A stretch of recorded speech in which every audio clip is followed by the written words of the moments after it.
Welcome to the Northern Business Podcast. Each week we talk to people active in business and the economy about the big issues driving growth in the north of England. We're sponsored by Vertu Motors, one of the UK's leading motor retailers, and you can check out its website at vertumotors.com. That's VERTU motors.com. I'm Graham Robb. I own Recognition PR. We help scores of businesses promote their products and services, and some are featured on this podcast. Don't miss any episodes by subscribing on YouTube or wherever you get your podcasts. Now, today I'm going to be speaking with our sponsor. The first time he's been on for months, Robert Forrester, CEO at Vertu Motors, and also Aman Shahal, who is the CEO at roofing specialist Tapered Plus. But first, Robert, thank you for joining us, and also thank you for your sponsorship, but we'll still probe you and ask you how your business is going. There's a lot going on in the car and motor sector at the moment, particularly with the advent of the changing criteria for electric vehicles. Bring our viewers and listeners up to date with where this government currently stands. Yeah, they've introduced a fining regime for manufacturers to incentivise electric vehicles to be a higher proportion of overall new vehicle sales, which sounds fine until you get into the detail. Effectively, the manufacturers have to sell 22% of their new cars as battery electric vehicle this year. That rises to 28%, and then all the way to 2030, you get to 80%, with a ban in 2035. Slightly strange, because effectively you got 80% ban by 2030, but then a full ban in 2035. The Labour Party then actually want to accelerate that ban to 2030.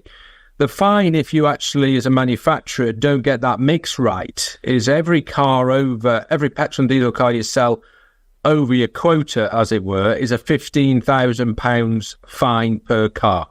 So very, very punitive. So the industry is actually really struggling with this. The natural demand for electric vehicles is not in keeping with these targets and unlikely to be so. The cost reductions that were anticipated in the production of electric vehicles haven't come through yet. I'm actually quite confident they will come through, but they haven't come through yet. Potentially apart from China, because the Chinese do appear to have a major cost advantage on electric vehicles. So we're in a situation where the manufacturers are not making money in terms of selling electric vehicles in the UK. On top of that, they're faced with massively punitive fines, somewhere between £1 billion and £2 billion this year. And the thing just gets worse as each year goes on, unless electric vehicles take off to a massive degree, which, to be honest, no one is anticipating. Okay, let's unpick some of that. Now, we're broadcasting this on Wednesday. There's a general election tomorrow. If you're listening on the recording, it's just 24 hours before the election. So this week, Rishi Sunak, as Prime Minister, was asked about the chief executive of Stellantis' comments on this. Now, Stellantis owns a vast proportion of vehicles that are sold in the UK brands, things like Vauxhall and Peugeot and so on. And she said, according to the BBC, that moving the electric vehicle cut-off date to 2035 was dampening demand. But actually, perhaps the BBC were not expressing it correctly. I think she probably meant the Z mandate on cars needed to follow the ban and be rephased. What's your interpretation of what the brands are saying? If the BBC were right, then she'd be happy if the ban moved from 2035 to 2030, which I am guessing she wouldn't be. Because actually what her boss, Carlos Tavares, has said, and in fact what Maria Grazia said last week, is that Stellantis, Peugeot, Citroën, Vauxhall, Fiat, Alfa, Jeep, all those brands, are struggling to make money in the United Kingdom because they're having to heavily discount their electric vehicles to stimulate demand. And the fines, which are very, very substantial, are causing them major problems. And if you think about the economics, what is actually going to happen, and I'm sure is in her mind, is let's reduce the number of petrol and diesel cars we sell, which are the profitable cars, in order to get our electric vehicle mix up to 22% or 28% next year, which means I'm going to make even less money. So I'm having to, the manufacturer having to discount electric vehicles, not sell the more the profitable ICE cars, and hence why she said that the viability of the plants in the UK, Luton and Ellesmere Port, were under threat. And I suspect this is just the start, because clearly entities foreign-owned companies are looking quite quizzically at the UK and saying, why do we want to be here when the government is purposely going out to make life very, very difficult? Is the answer then for a government of whichever colour to go to the 2035 date, to rephase the Z mandate on manufacturers and to align with Europe and even North America, it hasn't set the date in the same way, but it's got a longer time for phasing in electric vehicles? The irony of the situation, from what I can see, is that Europe is actually starting to move in completely the other direction. It would not surprise me at all if the 2035 day was moved to 2040, actually, in Europe. The rise of people in governments who are not committed to net zero in the very short term. I think they're probably committed to decarbonisation over a longer period because of the economic damage it might do to industries like automotive manufacturing. And the irony we have is that we've got most of the major political parties, with the exception actually of one, who want probably to accelerate matters rather than elongate them and have more of a transition. When Rishi Sunak made his announcement last October about moving from 2030 to 2035, his key argument was he wanted to put consumers in charge so consumers could make rational decisions, and that ultimately would mean that we'd have more electric vehicles, because electric vehicles were a superior technology, they'd be more cost effective, and that's the general direction of travel. The actual rules that have been put in place just cut across that completely. I mean, it's just, that argument just hasn't held water. He is actually effectively putting petrol and diesel cars off the road in terms of new cars, hence why the manufacturers are worried about it. We've got Europe potentially moving in a completely different direction to the UK in what is an integrated European car market. I mean, we are absolutely integrated into the European car production market, and our manufacturers treat us as a continent. Which is, I suppose, the reason that Nissan has decided it will invest in the UK at such a high level. In November, It was £2 billion worth of investment in Sunderland. It did, and I don't suppose it envisaged that it was going to get charged £15,000 a car if it overproduced Qashqai as a petrol car. So, and then I think the other interesting thing is then where the Chinese fit in this, because it strikes to me that the Chinese have a cost advantage in terms of production of electric vehicles. They've got massive scale. The European Union have just done an investigation into effective dumping and put massive tariffs on the Chinese electric vehicle battery and car manufacturers. The US, by the way, did that about a month ago and put 100% tariff on. And we're now sat in the UK waiting, obviously, for a government and waiting for a view as to, what's going to happen. Because you could see if there's high tariffs in Europe, high tariffs in the US, and big overproduction in China, then actually, if there aren't tariffs coming into the UK, then the Chinese will clearly try and take a substantial advantage of it. And actually, there are some people who say if net zero is going to be reached by these very accelerated dates, then actually Chinese cheaper electric vehicles of high quality could be a route to it. What is the differential, Robert? I mean, if you take a European-produced electric vehicle in one of the big stables and a Chinese electric vehicle, a sort of the BYD or even MG, what kind of differential are you talking about? The current view is around 35% differential on electric vehicles. So substantial. Yeah. Let's be honest. I mean, China makes 77% of all electric vehicle batteries in the world. It's got the largest car market, the largest electric vehicle market. There are substantial economies of scale.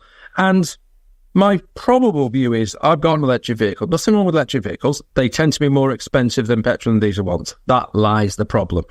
And the pace of technological change and development isn't reducing that at a swift enough rate for consumers to see even parity or an advantage. And you can't just keep asking manufacturers to cut costs to cut the price of things when they're not making any money. And economic reality will come through. You can see it in Europe now.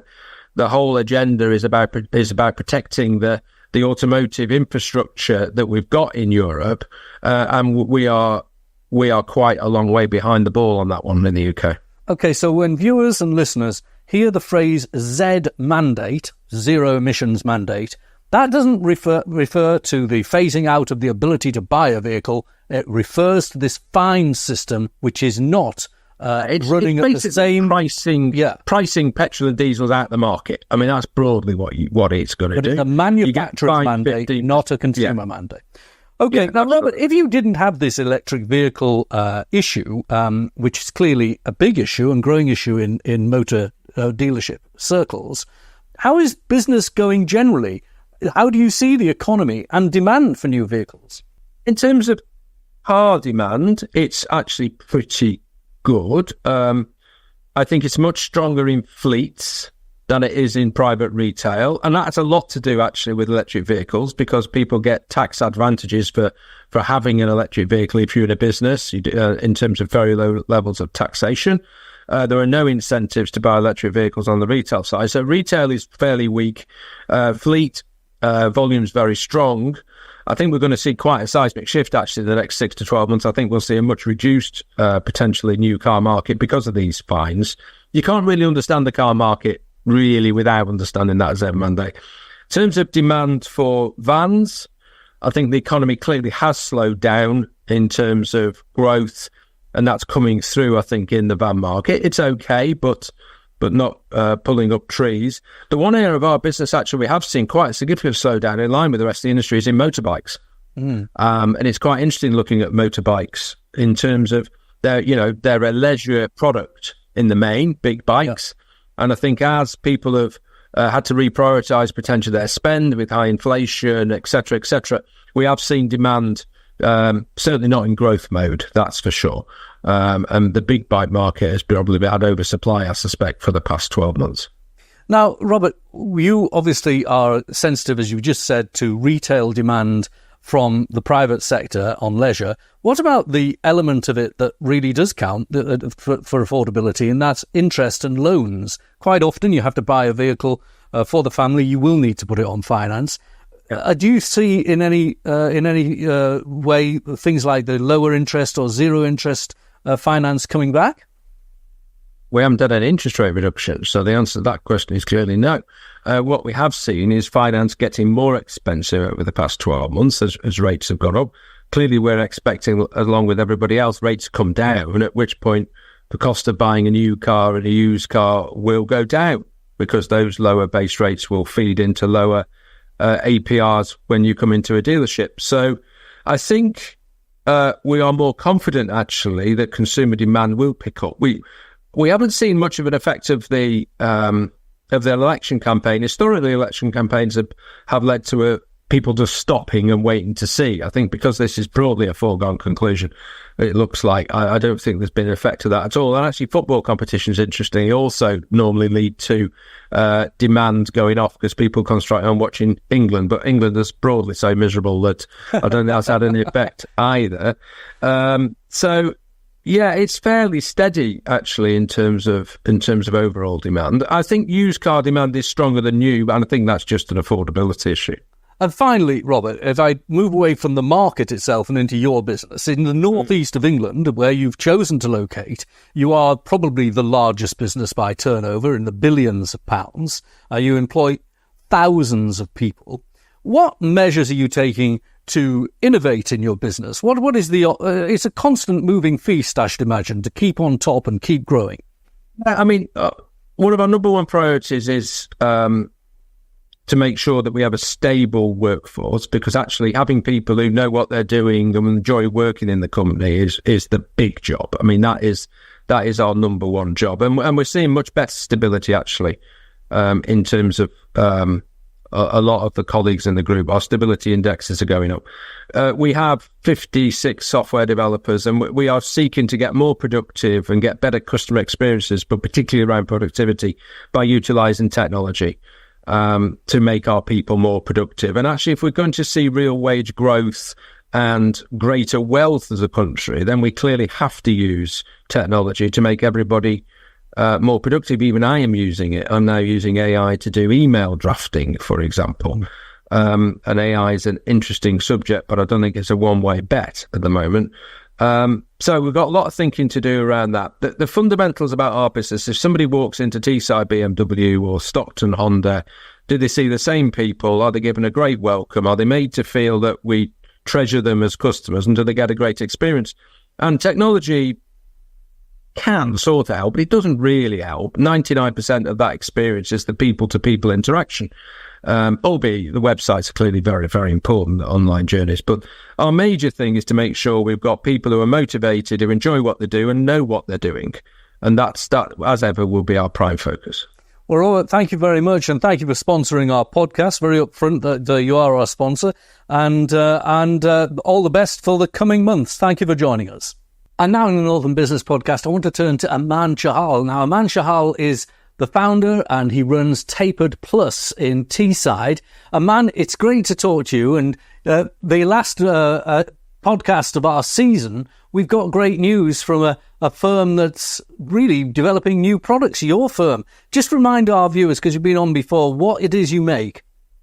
Yeah, so essentially, Graham, we're a company based in the Tees Valley region that designs and supplies tapered insulation schemes for flat roofs. Now, these schemes have really taken off as business premises owners want to reduce heat loss through the roof. And you're doing a lot of retrofitting, aren't you? What kind of level of growth have you had? Yeah, so we're growing around about 40% every year, and we've got quite an ambitious growth plan in place as well. Retrofitting is the top of the agenda for a lot of building owners. The price of energy is soaring through the roof, literally. And 2025 onwards, we fully expect changes in legislation, which will drive our growth even further. Yes, because commercial property is going to have a similar kind of assessment, isn't it, as far as environmental credentials are concerned, that domestic property has? Yeah, sure. If there's a building which is F-rated or below, by next year it'll be classed as unlettable, which is about 14,000 buildings just in the UK that need to be upgraded. That's going to change to B rated or below by 2030, which means a further 30,000 buildings will need to be retrofitted. It's fun. To meet these standards. It's a very tough standard and a very big opportunity for you. Now, this opportunity and the performance of your business so far has led to a brilliant investment, and you've received a cash injection from another investor. Tell us about that and how it's come about and what you're going to do with it. Yeah, so we brought on Core Capital in 2020. They'd come to the end of the cycle with Core Capital. So we brought in a mid-market private equity firm called BGF to help support our growth ambitions. We really want to get involved in digitization, work in AI, and drive growth not only in the UK but abroad, and really invest in our team, our premises, and upskilling our entire team to take advantage of the opportunity. It's a very healthy investment of over £5 million. And was it easy to achieve? Did you have to go through some kind of Dragon's Den style pitch, or do you think that you were the prospect for them? Did they have to pitch to you? I think it's a bit of both, Graham.